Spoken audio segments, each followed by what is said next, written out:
Hi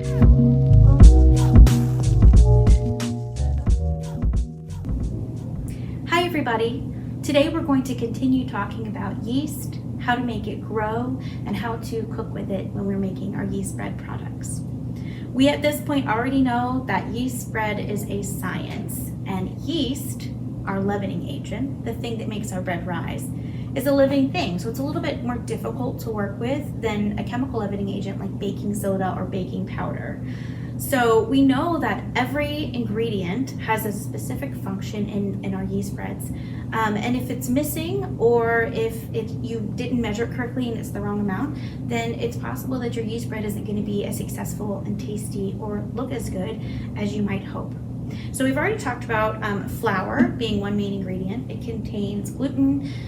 As you work with it, as you add it in, it provides structure to our yeast bread. It develops gluten, which is going to make it strong enough to hold the gas that the yeast is making.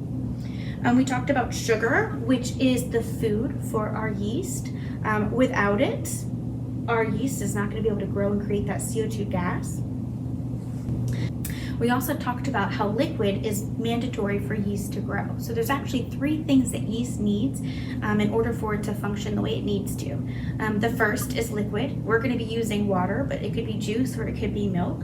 It also needs a warm temperature. So it's kind of like a baby. It needs to be warm enough to be woken up, but it also doesn't want to be, you don't want to be too hot because it could actually kill it. And once it's dead, it's not going to, of course, be eating and creating CO2 gas.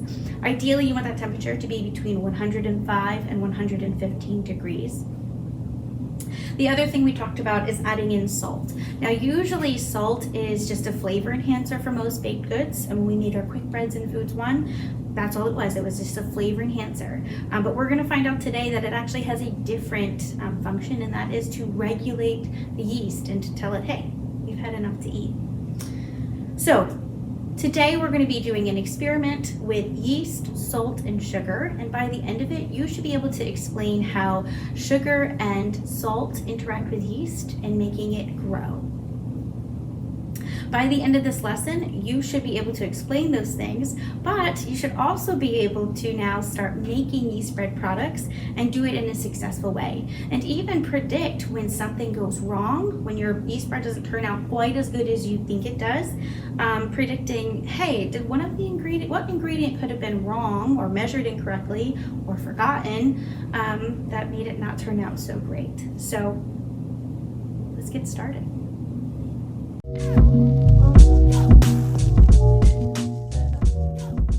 So if you're doing this at home, you're going to take 4 glasses, and we're going to fill each of those with a control. So 2 things will be the exact same in all of these glasses.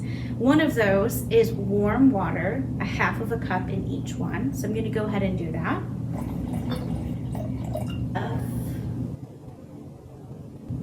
The other thing that they're all going to have is 1 teaspoon of instant yeast. So it comes in a jar like this.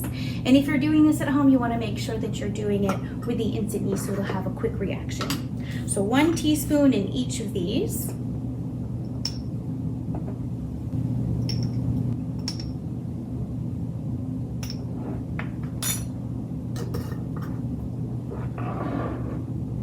Okay, now that that's done, we're going to go ahead and add in some salt and sugar into each of these. So in our first glass, we're going to leave just the warm water and the yeast, and that's it. So we'll go ahead and mix that one up. Give it access to the warm water. In our second glass, we're going to add just salt. So if you're doing this at home, we're going to add in 1 teaspoon of salt.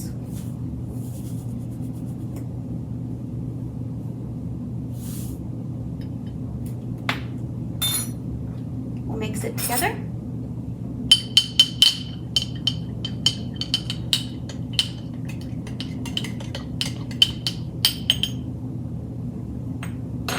In our third glass, we'll just have just the warm water and 1 teaspoon of sugar, no salt.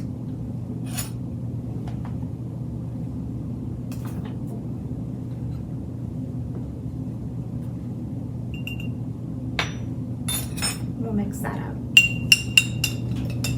In our fourth glass, we're going to have the warm water, the 1 teaspoon of yeast, and then we're going to add in both salt and sugar. So we'll add in 1/2 teaspoon of sugar and 1/2 teaspoon of salt.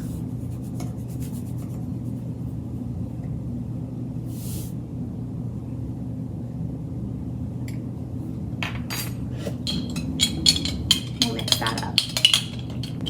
We're going to allow these to sit for 20 minutes and allow the yeast to work its magic and to eat and create foam. So we know that as yeast is growing, if it's given access to food, it's going to create CO2 gas. And we will know if it's created CO2 gas and if it's worked if we see a foam product. So when you make your predictions, you'll be making predictions of either no foam, a little bit of foam, or a lot of foam.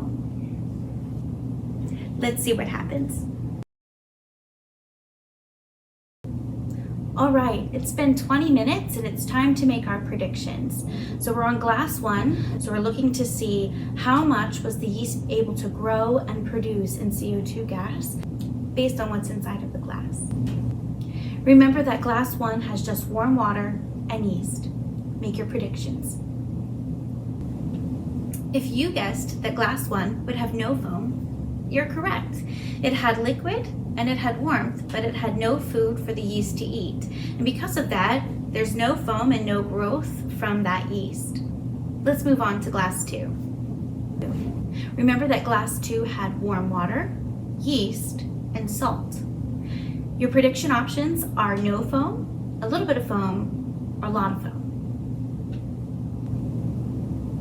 If you guessed that glass 2 would have no foam, you're correct.